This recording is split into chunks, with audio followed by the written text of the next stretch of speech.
Quero saudá-la a todos com a graça e a paz do nosso Senhor e Salvador Jesus Cristo. Então, diante desta situação de pandemia, nós não podemos nos reunir como igreja para adorar o nosso Deus e também aprendermos da sua palavra.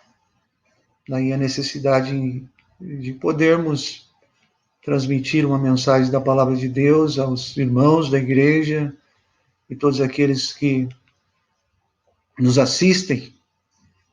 É uma alegria, então, poder compartilhar daquilo que Deus tem colocado ao meu coração, aos vossos corações. Nós iremos, nesse momento, ter uma palavra de oração. Em seguida, você que pode pegar sua Bíblia, tomar sua Bíblia e abrir a mesma no Salmo 121, e nós queremos meditar nesse texto da palavra do Senhor e tirarmos algumas lições aos nossos corações. E nós iremos, então, pensar neste momento a respeito do tema "O socorro certo vem do Senhor". Vamos orar, em seguida estaremos lendo o texto da palavra do Senhor. Pai Celestial, nós queremos agradecê-lo por este momento que nos concede, de podermos meditar na Tua palavra, e queremos, ó Deus, pedir ao Senhor que o Senhor abençoe a todos que estão nos assistindo neste momento, cada família representada. O Senhor conhece as necessidades de cada um e pedimos, no nome santo e precioso de Jesus, que o Senhor esteja abençoando a vida de cada um. E não só, Senhor, nós queremos te suplicar e também pedir ao Senhor por aqueles que estão passando por momentos difíceis de saúde devido a contraírem o vírus da Covid-19. E nós rogamos, Senhor, que o Senhor esteja curando e abençoando eles e fortalecendo nessas horas que eles têm vivido. Abençoe também, ó Deus, aquelas famílias que têm sido enlutadas devido à perca, o passamento dos seus entes queridos. Nós pedimos a Tua bênção sobre cada uma dessas pessoas. E suplicamos também que o Senhor fale conosco aos nossos corações através da mensagem da Tua palavra. Se porventura alguém que estará nos assistindo a pregação da Tua palavra, ouvindo também a pregação da Tua palavra, que ainda não seja salvo, que venha a ser salvo pelo Senhor e assim entregando as suas vidas ao Senhor e aceitando-os como Salvador das suas vidas. Nós pedimos isso ao Senhor no nome de Jesus. Amém. Salmo 121 diz assim a palavra do Senhor: Elevo os meus olhos para os montes, de onde virá o meu socorro? O meu socorro vem do Senhor que fez o céu e a terra. Ele não permitirá que os teus pés vacilem, não dormitará aquele que te guarda. É certo que não dormita, nem dorme, o guarda de Israel. O Senhor é quem te guarda, o Senhor é a tua sombra, a tua direita. De dia não te molestará o sol, e nem de noite a lua. O Senhor te guardará de todo mal, guardará a tua alma. O Senhor guardará a tua saída e a tua entrada desde agora e para sempre. Quando nós olhamos para este salmo é uma expressão da confiança do autor deste salmo. E é interessante que quando nós olhamos para esse salmo, nós vemos que ele apresenta uma situação genérica, a qual nós não sabemos qual era a situação em que o autor desse salmo estava vivendo. E é interessante que ele descreve como Deus é o fiel guarda dos homens, aquele que guarda os homens. E aqui o salmista expressa, então, a sua confiança no Senhor. E, ao mesmo tempo, esse salmo nos exorta a confiarmos no Senhor. E é interessante que nós vemos nesse salmo o salmista, inspirado pelo Espírito do Senhor, ele descrever o Senhor como um ajudador, como um guardador e também como um protetor e como um preservador. Ele começa a olhar para os montes. Aqui, alguns acreditam que no caminho para Jerusalém, o salmista começou a olhar para os montes e no deserto, diante de situações adversas, em que o deserto, o próprio sol, causava naquele que peregrinava pelo deserto, moléstia em seus corpos, não só, mas a lua à noite, também o frio causava isso. E ele então eleva os seus olhos para os montes. E, como eu disse, não sabendo qual era a situação em que ele enfrentava, ele diz: de onde virá o meu socorro? É interessante que esse salmo também é um salmo profético.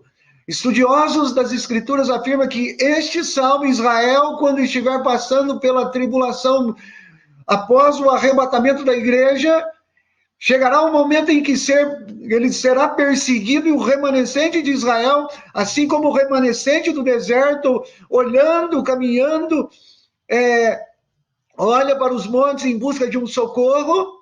Em determinados momentos, também Israel, no período da tribulação, quando o anticristo irá reunir as nações, e após ser quebrada a aliança que ele vai fazer com Israel, e irá perseguir, então este povo irá elevar os seus olhos para os montes, subindo, ou melhor, fugindo da perseguição do anticristo e o seu exército e todo o seu poder bélico.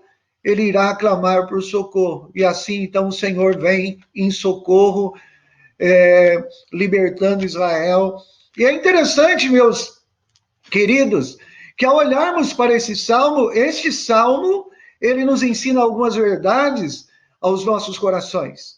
E esse salmo, então, ele nos descreve. Podemos dar um tema a esse salmo, que o socorro só vem do Senhor. É interessante que quando olhamos para o salmo, nós vemos que o salmista, ele estava passando por um momento de adversidade, ao ponto de ele elevar os seus olhos para os montes e questionar no seu coração de onde virá o meu socorro, perguntar à sua própria alma onde virá o meu socorro, e ele então afirmar que o seu socorro vem do Senhor que criou os céus e a terra. Ao olharmos para esse salmo, é interessante nós olharmos que o salmo diz: o meu socorro vem do Senhor que criou os céus e a terra, e não permitirá que os teus pés vacilem, e não dormitará aquele que te guarda. Então veja que era uma situação de dificuldade, e diz o texto, é certo que não dormitará, e o Senhor é quem te guarda, a tua sombra, a tua direita. E o versículo de número 6 diz: de dia não te molestará o sol, e nem de noite a lua. Ou seja, o sol durante o dia, na peregrinação pelo deserto, aquele que peregrinava era muitas vezes acometido de moléstia em seu próprio corpo, devido ao calor do céu. E à noite também a escuridão, o frio, causava moléstia aos seus corpos. E quando nós olhamos, nós vemos que o salmista aqui demonstra algo que é genérico, ou seja, que é geral em toda a situação das nossas vidas, além de que situações parecidas nós enfrentamos aqui na vida. E quais são tais situações? Tais situações são situações em que nós enfrentamos circunstâncias adversas, a quais nós precisamos de esperança e de socorro. Na vida, todos nós passamos por situações nas nossas vidas em que nós necessitamos de socorro. Inúmeras situações. Passamos situações adversas, sofremos, às vezes, devido à perda de um ente querido, sofremos para sustentar a nossa família, sofremos lutas interiores, situações adversas ocorrem e não há uma Não há ninguém nesta vida que não tenha momentos de dificuldades, situações de adversidades, a qual o seu coração pode ser levado a uma situação de desesperança. E é interessante que nós estamos, nesse tempo presente, vivendo uma situação de uma pandemia em que tem assolado o mundo, em que muitas pessoas têm passado por inúmeras situações adversas. Aqueles que têm perdido os seus queridos pela morte. Há outros que têm passado pela experiência de contrair esse vírus, há pessoas que têm ficado desempregadas nesta pandemia, há outros que têm perdido a esperança ao ponto de chegar até desistir de viver. E muitos até cometendo atos contrários à vontade de Deus, tirando a própria vida. Cada dia mais nós vemos pessoas depressivas, mas cada dia mais pessoas vivendo momentos de aflições, de lutas e de dificuldades, ou seja, momentos adversos e momentos de desesperança.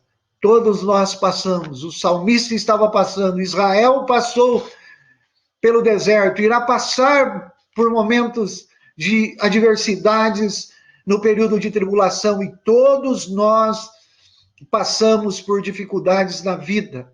Tais momentos pode nos levar ao desespero e pode levar a nossa alma a ficar abatida. O salmista, no Salmo de número 46, versículo de número 10, ele diz: ó, porque está abatida a minha alma. Ó, porque está abatida a minha alma. Quem sabe, meu amigo, minha amiga, meu irmão e minha irmã, você que está nos vendo neste momento, através deste meio de comunicação, você tem vivido um momento assim. Quem sabe esta pandemia tem te levado à desesperança. E todos nós não estamos isentos de passarmos por momentos assim. Todos nós passamos por lutas. E a Bíblia não tem feito nenhuma promessa de que eu e você estaríamos isentos das aflições deste tempo presente e que aqui iríamos viver sem passar por momentos de lutas e adversidades.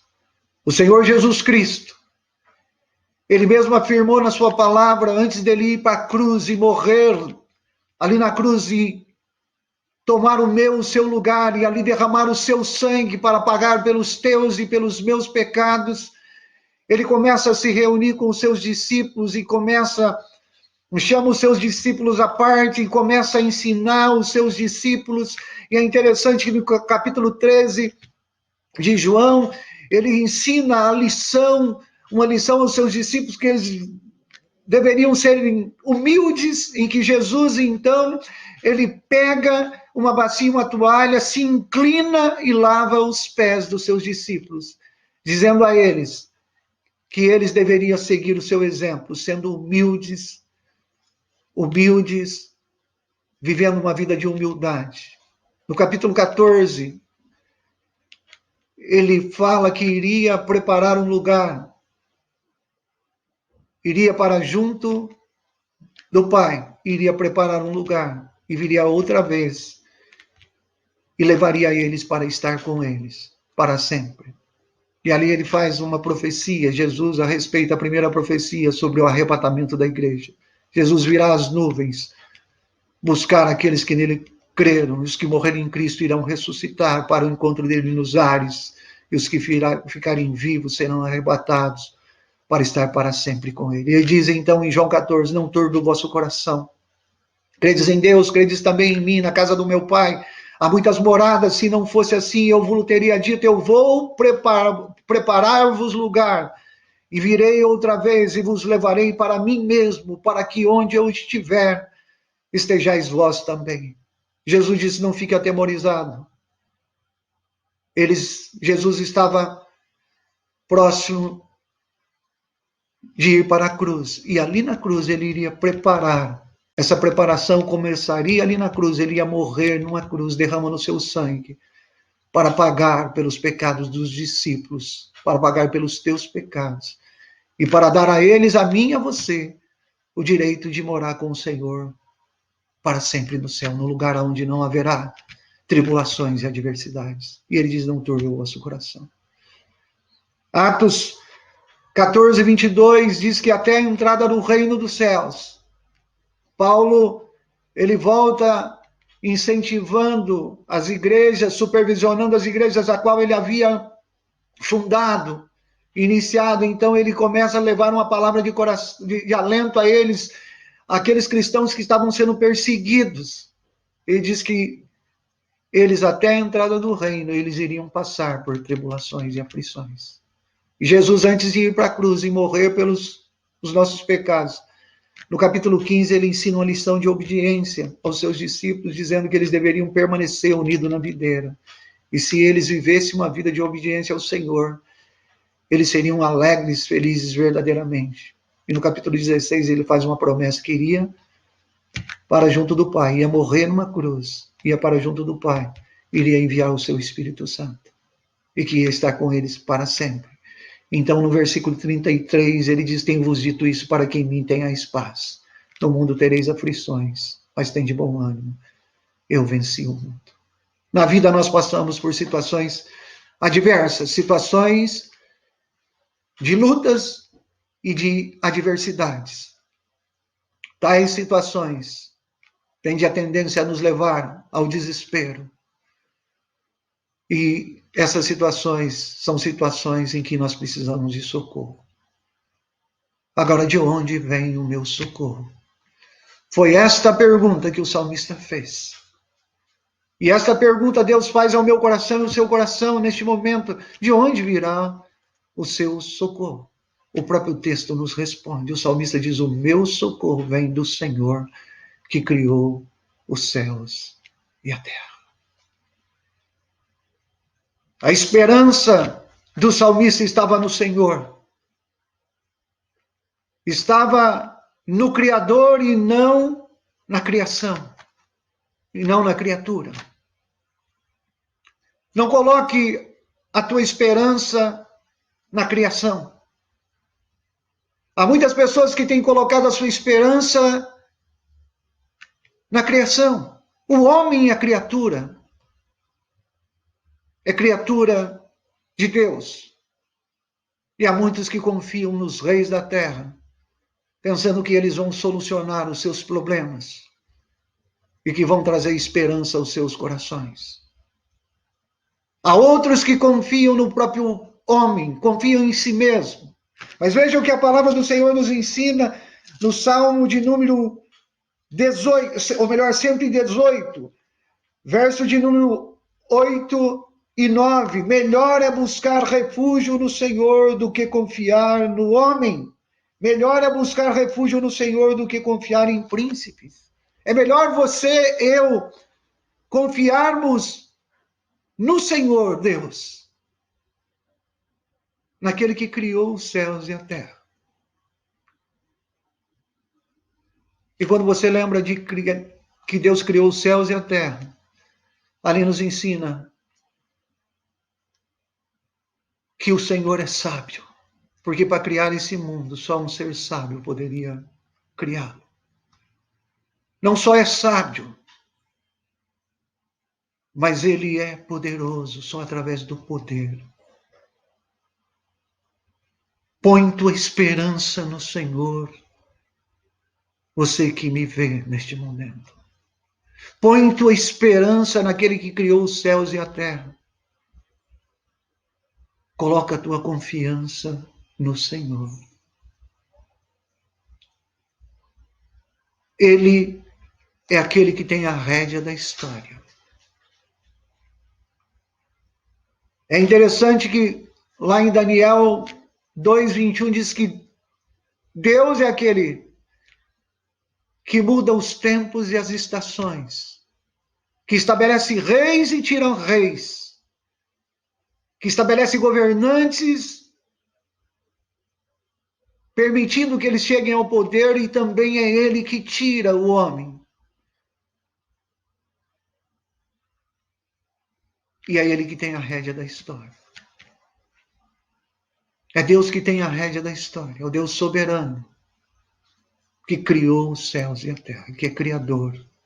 Sábio, poderoso, ele é o Senhor do tempo. Muda os tempos e as nações, as estações.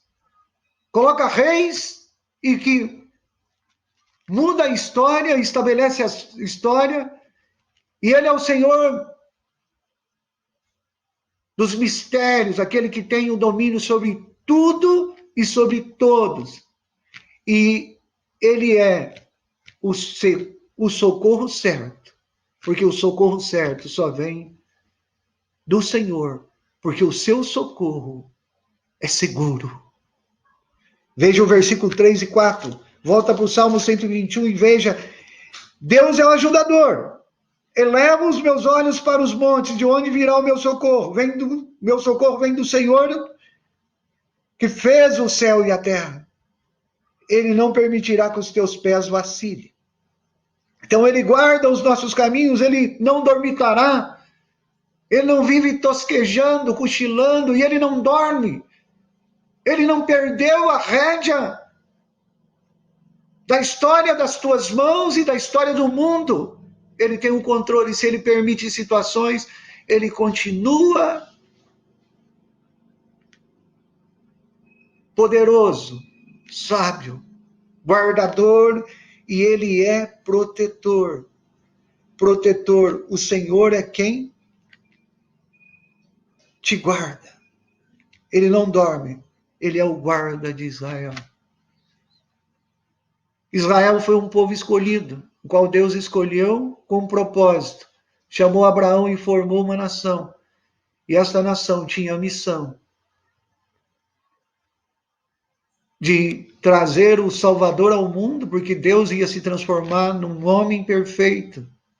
João capítulo 1, versículo 1 diz que no princípio era o verbo estava com Deus e o verbo era Deus. E o verso de número 14 diz que o verbo se fez carne e habitou entre nós. E vimos a sua glória, a glória como a do unigênito do Pai. Deus se fez carne. Um dia ele determinou em que ele ia se transformar num homem. Antes da fundação do mundo, num judeu, ia morrer pelos nossos pecados, ia nascer, viver e morrer pelos nossos pecados, para que todo aquele que nele cresce pudesse ter o perdão e a vida eterna. E Deus escolheu essa nação, este povo deveria mostrar o Salvador ao mundo, mas o que esse povo fez? Em vez de crer no Salvador que viria e nas promessas de Deus, ele se entregou à idolatria, à prática do paganismo, a ritualismos religiosos, em vez de colocar a sua confiança no Senhor. E o Senhor o disciplinou. Mas mesmo diante da disciplina, por ser um povo escolhido por Deus, em que trouxe a palavra do Senhor a este mundo e o próprio Salvador, Deus tem guardado esse povo. E no período de tribulação, Deus há de guardar, após o arrebatamento, de um remanescente deste povo. E isso me ensinou a verdade, que Deus guarda o seu povo, aqueles que são seus. E quem são aqueles que são de Deus? Quais são aqueles que pertencem ao povo de Deus? São os seus filhos. E quem são os seus filhos? A Bíblia diz em João 1,12, mas a todos quanto receberam, aqueles que creem no seu nome, Deus deu o poder de serem feitos filhos de Deus. Quem recebe Jesus como Salvador se torna filho de Deus. Gálatas 3, 26 diz que todos vós sois filhos de Deus pela fé em Jesus Cristo. Quando cremos em Jesus, nos tornamos filhos de Deus. Quando nascemos apenas criatura de Deus. Por isso Jesus diz, ide por todo mundo e pregai o evangelho a toda criatura. E aquele que é de Deus, Deus guarda. Ele é ajudador, ele ajuda. Ele é guardador. E Ele é o protetor. O protetor. Veja o versículo de número 5 e 6. O Senhor é quem te guarda. O Senhor é a tua sombra, a tua direita. De dia não te molestará o sol, nem de noite a lua. Deus nos guarda. Guarda aqueles que são seus. Ele ajuda. Ele protege e guarda aqueles que são seus. Guarda e leva para o céu, para estar com Ele por toda a eternidade, para viver lá em um lugar em que toda lágrima será enxugada, onde não haverá pranto e nem dor, e a morte não vai existir mais.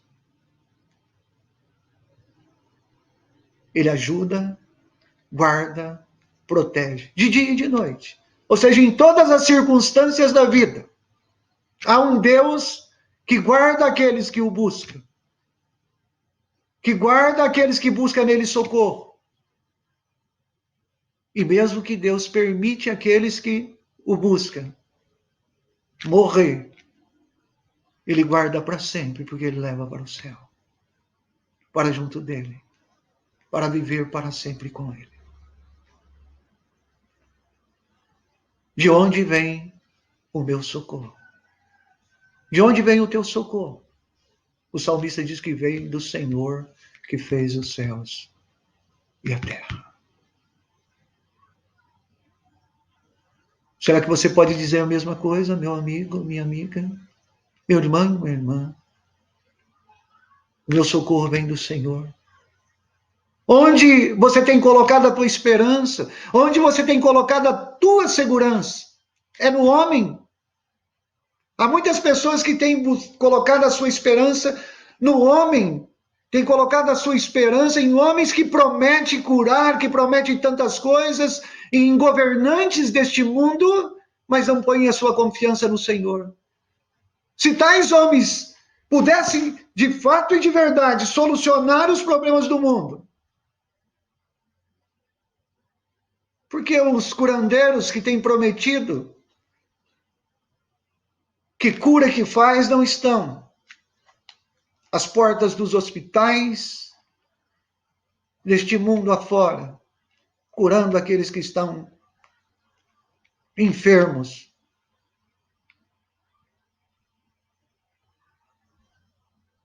Muitas pessoas colocam a confiança em líderes religiosos, colocam na sua religião, em outros mediadores, mas não põem a sua confiança no Senhor. E é interessante que a confiança do salmista não estava só nesta vida, estava em todos os momentos da sua vida. Veja que o texto bíblico diz, ele diz, o Senhor te guardará de todo o mal, guardará a tua alma. Veja que Deus nos guarda de todo o mal, então Ele nos guarda fisicamente, mas guarda a nossa alma também. É na nossa alma que está a nossa mente. É na nossa alma que estão os nossos sentimentos, as nossas emoções. E é na nossa alma onde está também a nossa própria vontade. Então Deus nos guarda fisicamente, emocionalmente e nos guarda espiritualmente. Ele nos guarda do mal, e veja, o Senhor guardará a tua saída, a tua entrada, desde agora até quando? O versículo 8 diz para sempre. Havia no coração do salmista que o socorro dele vinha do Senhor, e aquele a qual ele buscava socorro iria guardá-lo não somente nesta vida, mas veja, desde agora, desde aquele momento a qual ele estava clamando ao Senhor por ajuda, por proteção, por preservação da sua vida, mas ele disse que o Senhor iria guardar para sempre, porque ele tinha certeza plena que o dia em que o Senhor o chamasse, ele iria estar com o Senhor para sempre. Meu amigo e minha amiga, meu irmão e minha irmã, você que nos vê neste momento, será que você pode dizer, o Senhor me guardará desde agora, desde esse momento que você está me vendo e que está ouvindo e vendo esta pregação da palavra de Deus. Será, meu querido e minha querida, que você pode dizer no seu coração: o Senhor me guarda desde agora e para sempre. Porque eu tenho plena certeza que mesmo que eu morrer diante dessa situação a qual estou vivendo, eu estarei para sempre com o Senhor no céu. Se você não tem essa certeza, meu amigo e minha amiga, eu quero te dizer, neste momento, Jesus morreu para lhe dar essa certeza. Em João 3,16, Jesus disse assim: Deus amou o mundo de tal maneira que deu o seu Filho unigênito, para que todo aquele que nele crê não pereça, mas tenha vida eterna. Esse versículo ensina algumas verdades. Primeira verdade, que Deus te ama. E como ele provou o amor dele por você? Ele deu o seu Filho, seu único Filho, Jesus Cristo, para morrer ali na cruz, sofrer a tua morte, para pagar pelos teus pecados, derramar o seu sangue e te dar a vida eterna, o perdão e a vida eterna. Porque o versículo diz: para que todo aquele que nele crê não pereça, mas tenha vida eterna. Se você entregar sua vida agora a Jesus e o recebê-lo como Salvador, você poderá dizer como salmista: o Senhor é que me guarda desde agora e para sempre. O salmista diz que o Senhor era o ajudador dele. Era o seu guardador, era o seu protetor e era o preservador da sua vida, aquele que preserva a sua vida. É o Senhor que é o teu socorro? Ou é os governantes desse país? É o Senhor que é o teu socorro? Ou é os líderes religiosos? É o Senhor que é o teu socorro? Ou é os seus rituais religiosos? Ele é o seu único mediador e salvador?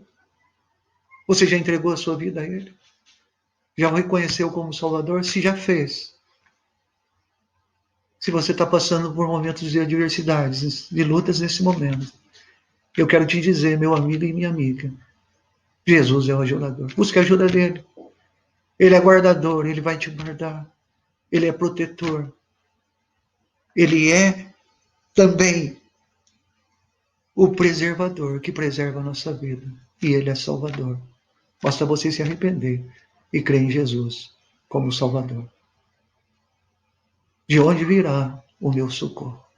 Será que você pode dizer, como salmista, o meu socorro virá do Senhor que criou os céus e a terra, desde agora, deste momento e para sempre. Entrega teu caminho ao Senhor, confia em Jesus. Busque socorro nele, abrigo seguro nele, e verá os teus temores serem dissipados do teu coração. Ele guarda a tua mente. Ele guarda as tuas emoções, a tua vontade nele. E ele guarda a tua vida fisicamente. E guarda a tua alma do fogo eterno. Entrega teu caminho ao Senhor, confia nele, que no mais ele fará. Vamos orar. Uma boa noite a todos, que Deus abençoe. Pai, te agradecemos pela tua palavra. Agradecemos por aqueles que nos assistem neste momento. E pedimos, Deus, que a tua palavra seja vivificada. Que aqueles que nos assistiram possam colocar a sua confiança no Senhor. Não só nesse momento de adversidade, mas a confiança em Jesus Cristo como Senhor e Salvador das suas vidas, o aceitando como Salvador. É no nome de Jesus que nós oramos. Amém. Uma boa semana a todos. Que Deus abençoe a todos. Grande abraço.